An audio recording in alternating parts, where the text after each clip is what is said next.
नमस्कार दोस्तों, सभी भक्तजन अपने मन में श्री सत्यनारायण स्वामी का ध्यान करें और उनकी स्तुति करें।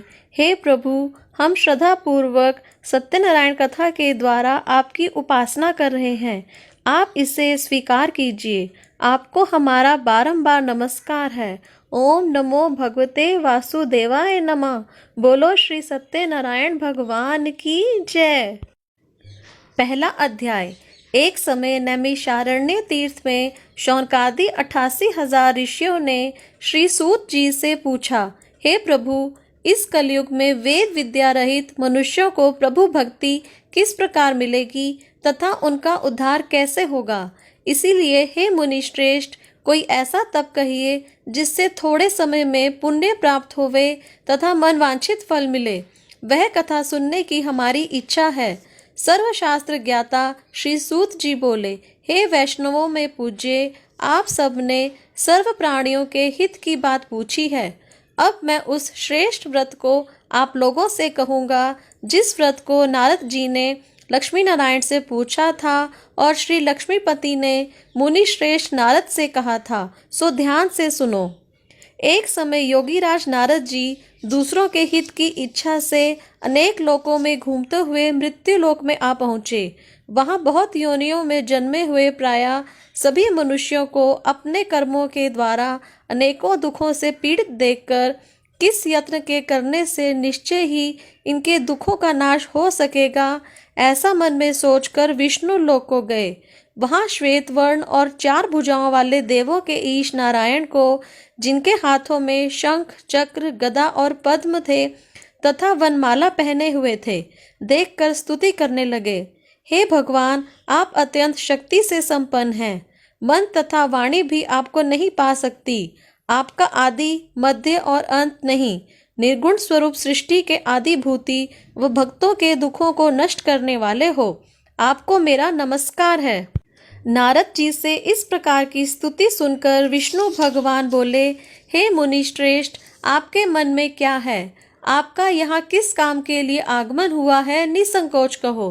तब नारद मुनि बोले, मृत्यु लोक में सब मनुष्य जो अनेक योनियों में पैदा हुए हैं, अपने अपने कर्मों के द्वारा अनेक प्रकार के दुखों से दुखी हो रहे हैं।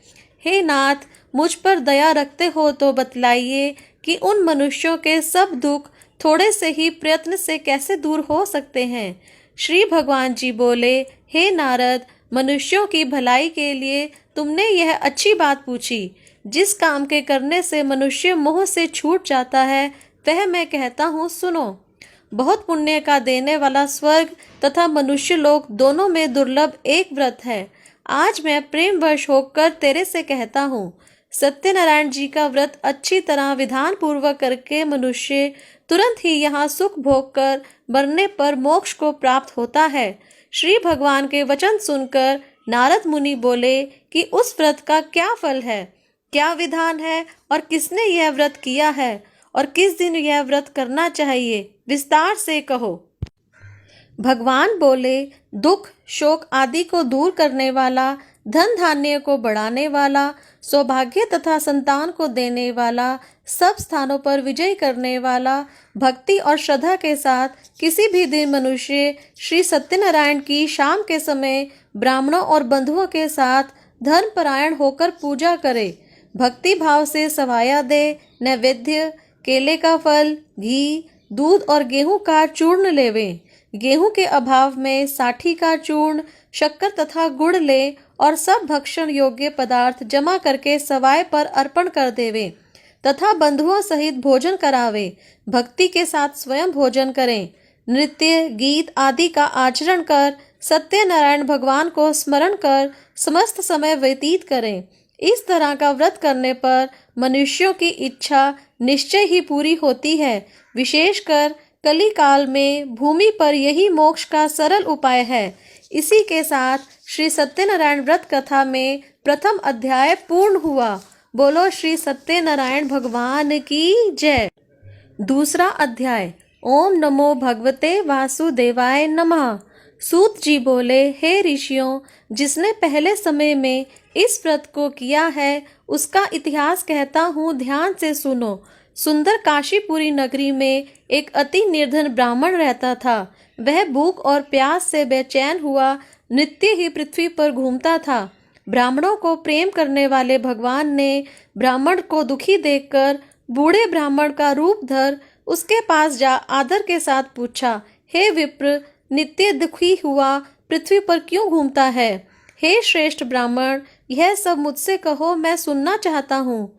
ब्राह्मण बोला, मैं बहुत निर्धन ब्राह्मण हूँ, भिक्षा के लिए पृथ्वी पर फिरता हूँ। हे भगवान, यदि आप इसका उपाय जानते हो तो कृपा कर कहो।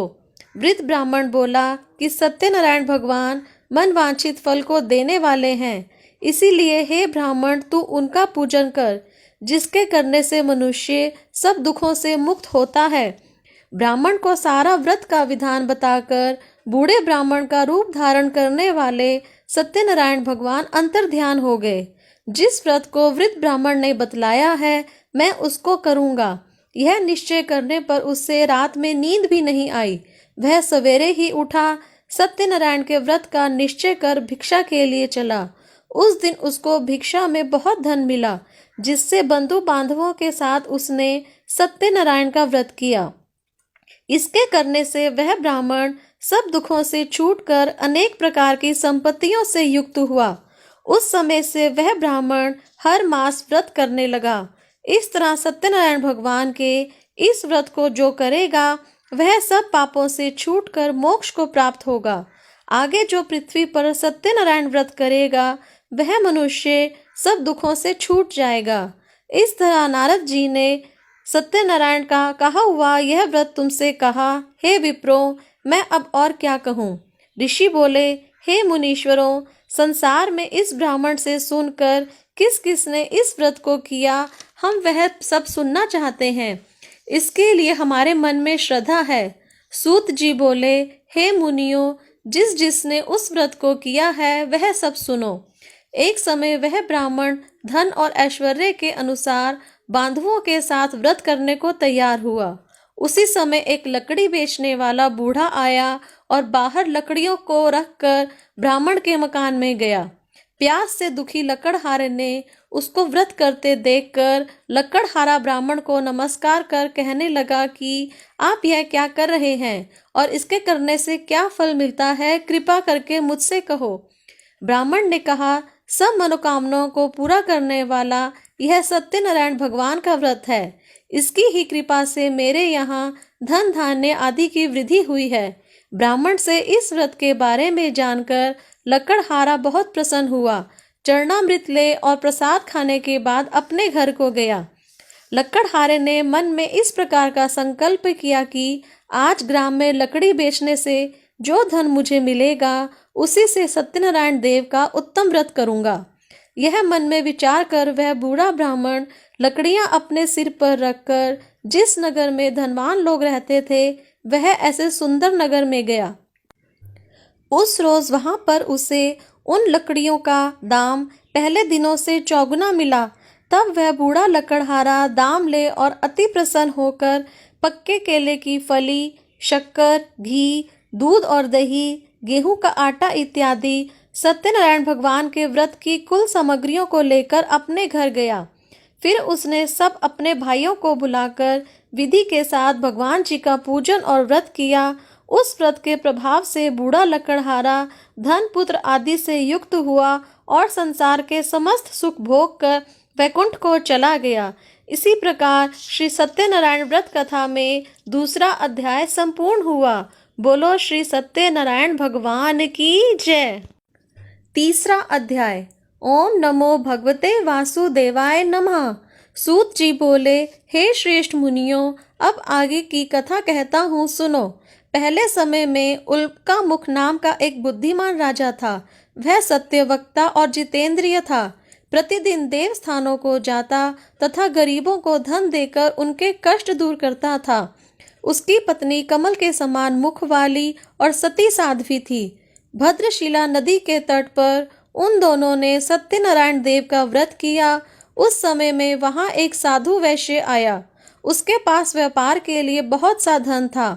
नाव को किनारे पर ठहराकर राजा के पास गया और राजा को व्रत करते हुए देखकर विनय के साथ पूछने लगा, हे राजन, भक्ति युक्त चित्त से आप यह क्या कर रहे हैं? मेरी सुनने की इच्छा है, यह आप मुझे बताइए। राजा बोला, हे साधु, अपने बांधवों के साथ पुत्रादि की प्राप्ति के लिए यह महाशक्ति सत्यनारायण भगवान का व्रत व पूजन किया जा रहा है। राजा के वचन सुनकर साधु आदर के साथ बोला, हे राजन, मुझसे इसका सब विधान कहो, मैं भी आपके कथनानुसार इस व्रत को करूँगा। मेरे भी कोई संतान नहीं है और इससे निश्चय होगी। राजा से सब विधान सुनकर व्यापार से निवृत्त हो वह आनंद के साथ घर गया।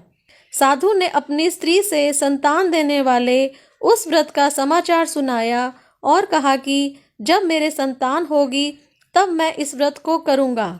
साधु ने ऐसे वचन अपनी स्त्री लीलावती को कहे। एक दिन उसकी स्त्री लीलावती पति के साथ आनंदित हो सांसारिक धर्म में प्रवृत्त होकर सत्यनारायण भगवान की कृपा से गर्भवती हो गई तथा 10वें महीने में उसके एक सुंदर कन्या का जन्म हुआ। दिन दिन वह इस तरह बढ़ने लगी जैसे शुक्ल पक्ष का चंद्रमा बढ़ता है। कन्या का नाम कलावती रखा गया। तब लीलावती ने मीठे शब्दों में अपने पति से कहा कि आपने जो संकल्प किया हुआ था कि भगवान का व्रत करूँगा, अब आप उसे करिए। साधु बोले, हे प्रिय, इसके विवाह पर करूँगा। अपनी पत्नी को आश्वासन दे वह नगर को गया। कलावती पितृगृह में वृद्धि को प्राप्त हो गई।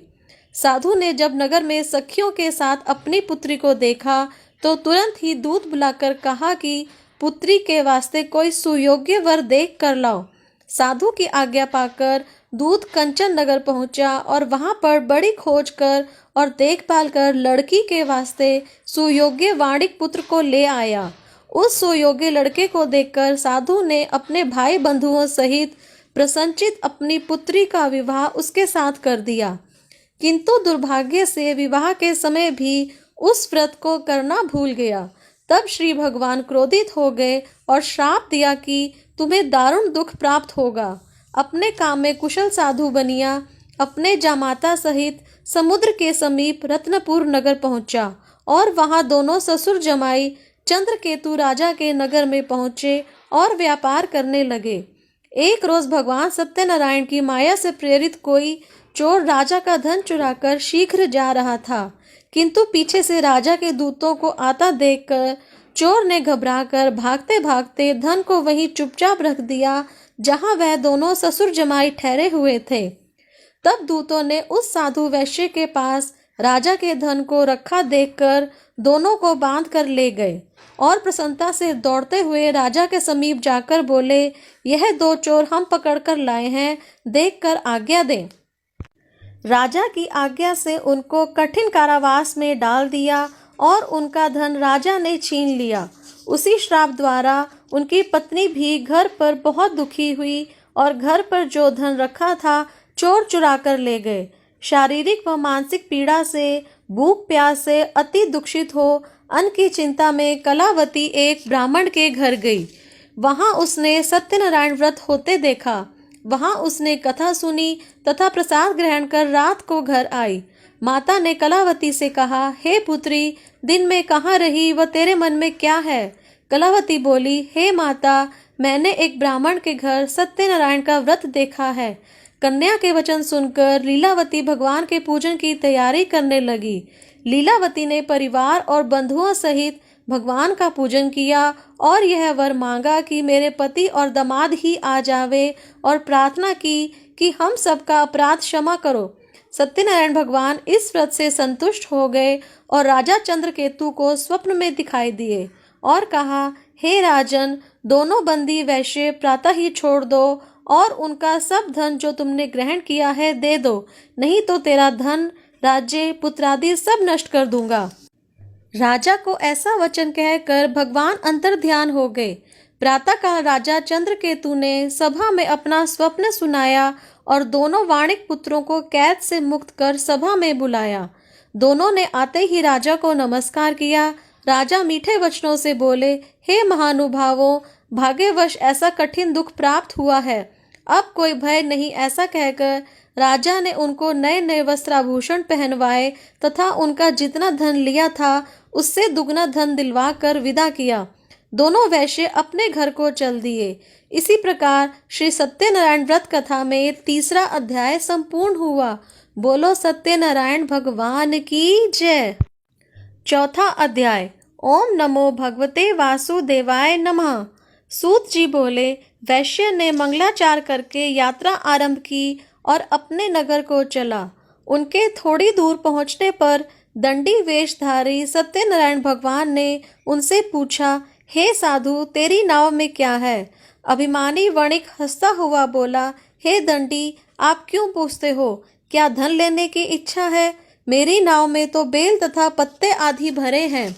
वैश्य का कठोर वचन सुनकर भगवान ने कहा, तुम्हारा वचन सत्य हो। ऐसा कहकर दंडी वहां से चले गए और कुछ दूर जाकर समुद्र के किनारे बैठ गए।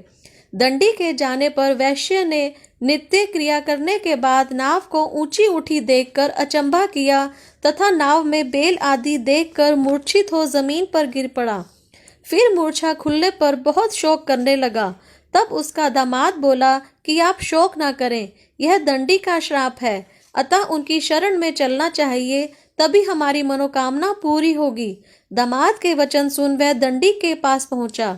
अत्यंत भक्ति भाव से नमस्कार करके बोला, मैंने जो आपसे असत्य वचन कहे थे उसको क्षमा करो। ऐसा कहकर महान शोकातुर हो रोने लगा। तब दंडी भगवान बोले, हे वणिक पुत्र, मेरी आज्ञा से बार बार तुम्हें दुख प्राप्त हुआ है। तू मेरी पूजा से विमुख हुआ है। साधु बोला, हे भगवान, आपकी माया से मोहित ब्रह्मा आदि भी आपके रूप को नहीं जानते, तब मैं अज्ञानी कैसे जान सकता हूँ? आप प्रसन्न होइए, मैं सामर्थ्य के अनुसार आपकी पूजा करूँगा। मेरी रक्षा करो और पहले के समान नौका में धन भर दो। उनके भक्ति युक्त वचन सुनकर भगवान प्रसन्न हो गए। उसकी इच्छा अनुसार वर देकर अंतर ध्यान हो गए। तब उन्होंने नाव पर आकर देखा कि नाव धन से परिपूर्ण है। फिर वह भगवान सत्यदेव का पूजन कर साथियों सहित अपने नगर को चला। जब अपने नगर के निकट पहुंचा तब दूत को घर भेजा। दूत ने साधु के घर जा उसकी स्त्री को नमस्कार कर कहा कि साधु अपने दामाद सहित इस नगर के समीप आ गए हैं। ऐसा वचन सुन सती ने बड़े हर्ष के साथ सत्यदेव का पूजन कर पुत्री से कहा, मैं अपने पति के दर्शन को जाती हूँ, तू कार्य पूर्ण करके शीघ्र आना। माता के वचन सुनकर कलावती प्रसाद छोड़ पति के पास गई। प्रसाद की अवज्ञा के कारण सत्यदेव ने रुष्ट हो उनके पति को नाव सहित पानी में डुबा दिया। कलावती अपने पति को ना देखकर रोती हुई जमीन पर गिर गई। इस तरह नौका को डूबा हुआ तथा कन्या को रोता देख साधु दुखित हो बोला, हे प्रभु, मुझसे या मेरे परिवार से जो भूल हुई उसे क्षमा करो। उसके दीन वचन सुनकर सत्यदेव प्रसन्न हो गए और आकाशवाणी हुई, हे साधु, तेरी कन्या मेरे प्रसाद को छोड़कर आई है, इसीलिए उसका पति अदृश्य हुआ है। यदि वह घर जाकर प्रसाद खाकर लौटे तो इसे पति अवश्य मिलेगा। आकाशवाणी से ऐसा सुनकर कलावती ने घर पहुंचकर प्रसाद खाया। फिर उसने आकर अपने पति के दर्शन किए। तब वैश्य परिवार के सब लोग प्रसन्न हुए। फिर साधु ने बांधवों सहित सत्यदेव का विधि पूर्वक पूजन किया। उस दिन से हर पूर्णिमा व संक्रांति को सत्यनारायण का पूजन करने लगा। फिर इस लोक का सुख भोग कर स्वर्ग को चला गया। इसी प्रकार श्री सत्यनारायण व्रत कथा में चौथा अध्याय संपूर्ण हुआ। बोलो सत्यनारायण भगवान की जय। पांचवा अध्याय। ओम नमो भगवते वासुदेवाय नमः। सूत जी बोले, हे ऋषियों, मैं और भी कथा कहता हूँ, सुनो। प्रजापालन में लीन तुंगध्वज नाम का राजा था। उसने भी भगवान का प्रसाद त्याग कर बहुत दुख पाया। एक समय वन में जाकर पशुओं को मारकर बड़ के पेड़ के नीचे आया। उसने भक्ति भाव से ग्वालों को बांधवों सहित सत्यनारायण का पूजन करते देखा। राजा देखकर भी अभिमानवश ना वहां गया और ना नमस्कार किया। जब ग्वालों ने भगवान का प्रसाद उसके सामने रखा तो वह प्रसाद को त्याग कर अपनी सुंदर नगरी को चला गया। वहां उसने अपना सब कुछ नष्ट पाया तो वह जान गया कि यह सब भगवान ने किया है। तब तब वह विश्वास कर ग्वालों के समीप गया और विधि पूर्वक पूजन कर प्रसाद खाया तो सत्यदेव की कृपा से सब जैसा था वैसा हो गया तथा सुख भोग कर मरने पर स्वर्ग लोक को गया। जो मनुष्य इस परम दुर्लभ व्रत को करेगा, भगवान की कृपा से उसे धन धान्य की प्राप्ति होगी। निर्धन धनी होते हैं, बंदी बंधन से मुक्त होकर निर्भय हो जाता है। संतानहीनों को संतान प्राप्त होती है। सब मनोरथ पूर्ण होकर अंत में वैकुंठ धाम को जाता है। जिन्होंने पहले इस व्रत को किया है, उसके दूसरे जन्म की कथा कहता हूँ। वृद्ध शतानंद ने ब्राह्मण सुदामा का जन्म लेकर मोक्ष को पाया। उल्का मुख नाम का राजा दशरथ होकर वैकुंठ को प्राप्त हुआ। साधु नाम के वैश्य ने मोर ध्वज बनकर अपने पुत्र को आरे से चीरकर मोक्ष प्राप्त किया। महाराज तुंग ध्वज ने स्वयंभू होकर भगवान के भक्ति युक्त कर्म कर मोक्ष को प्राप्त किया। इसी प्रकार श्री सत्यनारायण व्रत कथा में 5वां अध्याय पूर्ण हुआ। बोलो सत्यनारायण भगवान की जय। हे सत्यनारायण प्रभु, इस कथा वाचन में यदि कहीं कोई त्रुटि रह गई हो तो उसके लिए हम आपसे क्षमा प्रार्थी हैं। आपको हमारा बारंबार नमस्कार है। ओम नमो भगवते वासुदेवाय नमः।